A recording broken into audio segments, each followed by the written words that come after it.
करते हैं खबरों का। दक्षिण पूर्व अरब सागर से उठा ताऊ ते तूफान का असर रविवार जोधपुर जिले में भी देखने को मिला। सुबह से जोधपुर शहर में आसमान में बादल छाए गए, जिससे गर्मी से राहत तो मिली, लेकिन तूफान की वजह से वहां पर चीजें अस्त व्यस्त जरूर हो गई। तूफान को लेकर जिला प्रशासन ने अलर्ट जारी कर दिया है। संभागीय आयुक्त ने डिस्कॉम, पीएचईडी, अस्पताल प्रशासन से वीडियो कॉन्फ्रेंस के जरिए बैठक करते हुए तैयारियों की भी जानकारी ली। अधिकारियों को अलर्ट मोड पर रहने के निर्देश दिए। बता दें, तूफान ताऊ ते को हिट करने के बाद, गुजरात को हिट करने के बाद बाड़मेर और जालोर में इसका असर देखने को मिलेगा। इसको लेकर मुख्य सचिव ने जिलाधिकारियों के साथ बाकायदा मीटिंग की, तैयारियों को लेकर जानकारी ली।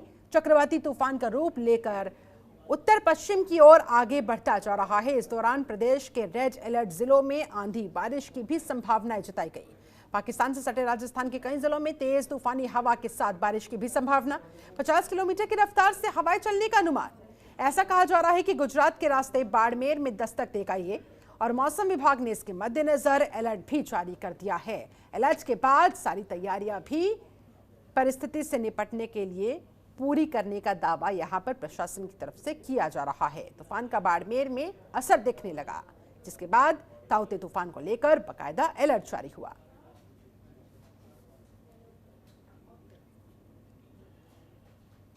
वहीं अरब सागर में उठे चक्रवाती तूफान ताऊ ते के चलते मौसम विभाग ने 4 दिनों के लिए राजस्थान के 5 संभागों में अलर्ट जारी कर रखा है। इनमें उदयपुर संभाग में इसका ज्यादा असर रहने की बात कही गई। इसके चलते सुबह से ही हल्की बारिश का दौर शहर में रहा, जिसकी वजह से आवाजाही करने वाले लोगों को काफी परेशानियों का सामना करना पड़ा। दिन भर आसमान में काले बादल बने रहने से मौसम काफी सुहावना रहा। शहर का प्रसिद्ध पर्यटक स्थल फतेह सागर झील का नजारा भी काले बादलों के छाए रहने से दिन भर खूबसूरत बना रहा। चक्रवाती तूफान ताऊ ते को ध्यान में रखते हुए कोविड मरीजों के इलाज में कहीं कोई परेशानी ना हो, इसके लिए जिला कलेक्टर चेतन देवड़ा ने सभी विभागों को सतर्क रहने के निर्देश दिए। तो वहीं सामाजिक संगठनों के कार्यकर्ता भी ताऊ ते के चलते अलर्ट मोड पर, ताकि लोगों को किसी तरह की परेशानी न झेलनी पड़े। इसके चलते लोगों से घर में ही रहकर सतर्क रहने की अपील भी की गई है।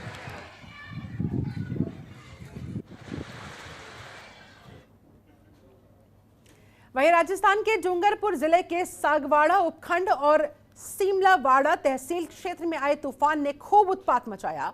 बिजली गिरने की वजह से यहां पर 2 लोगों की जान जाने की खबर। तो वहीं एक ही परिवार के 5 लोगों के साथ कुल 7 लोग झुलस गए हैं।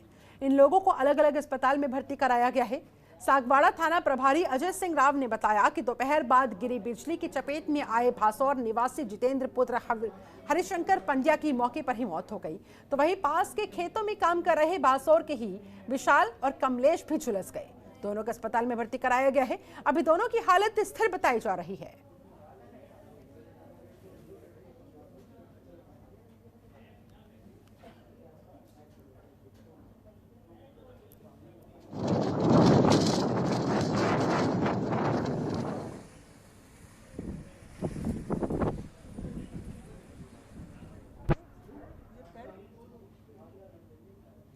उधर कोरोना वायरस के चलते स्वयं सेवक के साथ साथ सीमा जन कल्याण समिति की ओर से सीमांत क्षेत्र के लिए प्रयासरत है।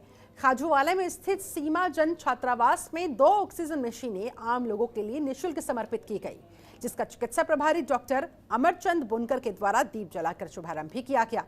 सीमा जन कल्याण समिति केंद्र पर कोविड सेंटर की भी व्यवस्था हुई।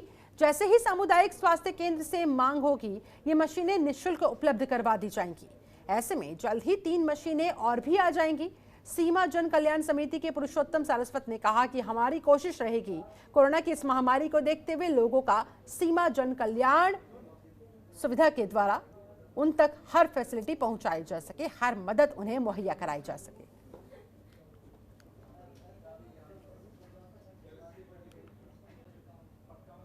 और अब खबर करौली जिले के हिंडौन में मंडरायल तहसील से, जहां के चंदेली कापुरा में व्याख्याता पद पर कार्यरत पृथ्वीराज बैरवा की ओर से अपनी फेसबुक आईडी पर ब्राह्मण समाज, महाराणा प्रताप सहित हिंदू संस्कृति को अपमानित करते हुए अशोभनीय पोस्ट किया गया है।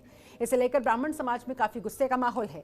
इस मामले में कार्रवाई को लेकर हिंडौन तहसील के ब्राह्मण समाज के पदाधिकारियों ने जिलाधिकारी के नाम एसडीएम सुरेश यादव को ज्ञापन दिया।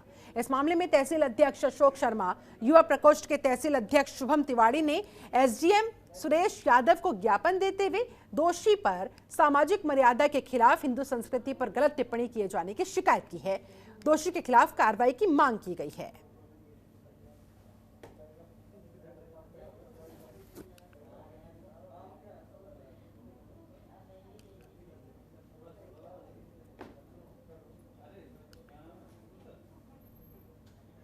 राजस्थान के तमाम मेडिकल कॉलेज में काम कर रहे यूटीबी नर्सिस कर्मचारियों ने धरना प्रदर्शन किया, जिलाधिकारी को ज्ञापन सौंपा। नर्सिस कर्मचारी नेता लक्ष्मण सिंह के मुताबिक यूटीबी नर्सिस कर्मचारियों को पिछले 7 महीने से वेतन नहीं मिल पाया है। इस कोरोना काल में वेतन के अभाव में बेहद मुश्किल से ये लोग जीवन काटते हुए फिर भी ड्यूटी कर रहे हैं। उन्होंने कहा कि हमें वेतन दिया जाए, सेवा विस्तार किया जाए। मांगे अगर उनकी नहीं मानी तो उन्होंने काम बहिष्कार करने की भी चेतावनी दी।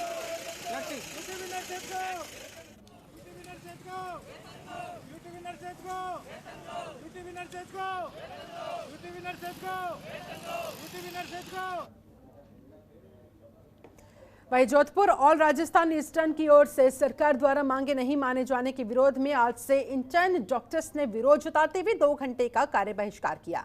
डॉक्टर एसएन मेडिकल कॉलेज के छात्र अध्यक्ष डॉक्टर विनोद शर्मा के मुताबिक आज से इंटर्न और रेजिडेंट डॉक्टर्स अपनी मांगों को लेकर सुबह 8 बजे से 10 बजे तक 2 घंटे के लिए नॉन कोविड वार्ड में कार्य का बहिष्कार करेंगे। मरीजों को और उनके हित को ध्यान में रखते हुए कोविड और इमरजेंसी सेवाएं हालांकि चालू रहने की बात उनकी तरफ से कही गई। इसके अलावा उन्होंने कहा बुधवार तक अगर मांगे नहीं मानी गई तो पूरी तरह से कार्य का बहिष्कार कर दिया जाएगा, कोविड सेंटर में भी और नॉन कोविड सेंटर में भी। उधर जोधपुर के भगत की कोठी क्षेत्र वहां का ऐसा है जहां एक महिला किसी जरूरी काम से अपने घर से बाहर निकली थी और यातायात नियमों का पालन करते हुए सड़क के किनारे चल रही थी। तेज रफ्तार से आ रही कार ने इस दौरान महिला को टक्कर मार दी। ये देखिए तस्वीर आपके सामने। इसके बाद कार चालक मौके से फरार भी हो गया, जिसके बाद घायल महिला को जोधपुर के मथुरादास माथुर अस्पताल में एडमिट कराया गया। महिला का इलाज वहां पर चल रहा है। इस हादसे का पूरा वीडियो सीसीटीवी कैमरे में कैद हो गया। उसकी फिलहाल पहचान कर ली गई है और उसे एडमिट करा दिया गया है। उसका ट्रीटमेंट भी शुरू कर दिया गया है। लेकिन जो चालक था गाड़ी का जिसने ये टक्कर मारी, उसे फिलहाल पुलिस तलाश रही है।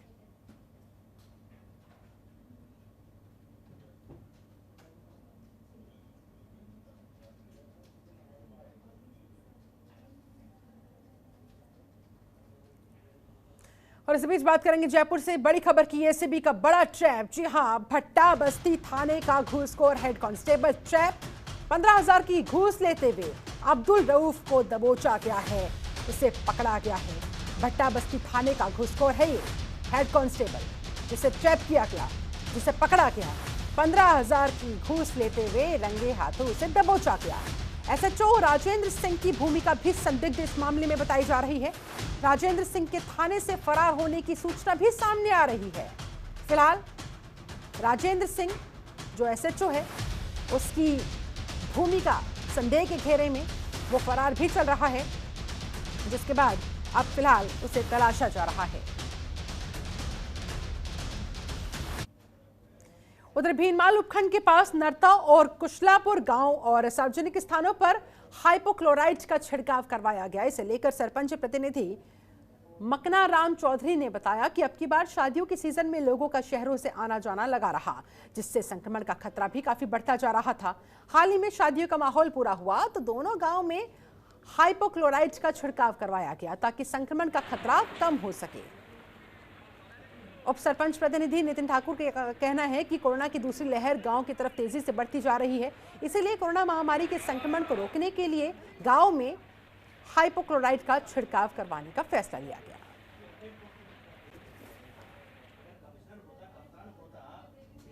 उधर सीकर के लक्ष्मणगढ़ में कोरोना संक्रमण की चेन तोड़ने को लेकर 24 मई तक राजस्थान में लॉकडाउन लगा हुआ है। सिर्फ जरूरी वस्तुओं की दुकानों को ही तय समय सीमा तक खुले रहने की छूट दी गई। हालांकि इस दौरान कई क्षेत्रों में नियमों का पालन नहीं होता नजर आया। लक्ष्मणगढ़ आए एसपी कुंवर राष्ट्रदीप ने बताया कि लोग सड़कों पर बेवजह भी घूमने से बाज नहीं आ रहे। उन्होंने कहा कोविड गाइडलाइंस का उल्लंघन करने वालों पर पुलिस अब सख्ती के मूड में है। बार बार लोगों को समझाया जा रहा है, रोजाना उनके चालान काटे जा रहे हैं। बावजूद इसके कुछ लोग हैं कि मानने को तैयार नजर नहीं आ रहे। ऐसे में इन लोगों को चेतावनी दी गई है कि आप अगर बेवजह बाहर घूम रहे हैं तो पुलिस की सख्ती के लिए तैयार रहे। जरूरत पड़ने पर मुकदमे भी दर्ज किए जाएंगे, गिरफ्तारी भी होगी। अब तक 20,000 से ज्यादा चालान काटे जा चुके हैं, 3,500 से ज्यादा वाहनों को भी जब्त किया जा चुका है। फिर भी काफी हद तक लोग ऐसे हैं जो मानने को तैयार नहीं। चलिए इसी के साथ राजस्थान की अहम खबरों में फिलहाल बस इतना ही। आप बने रहे जनतंत्र टीवी के साथ। खबरों के निष्पक्ष विश्लेषण के लिए सब्सक्राइब करें Jantantra TV and press the bell icon. Never miss any update.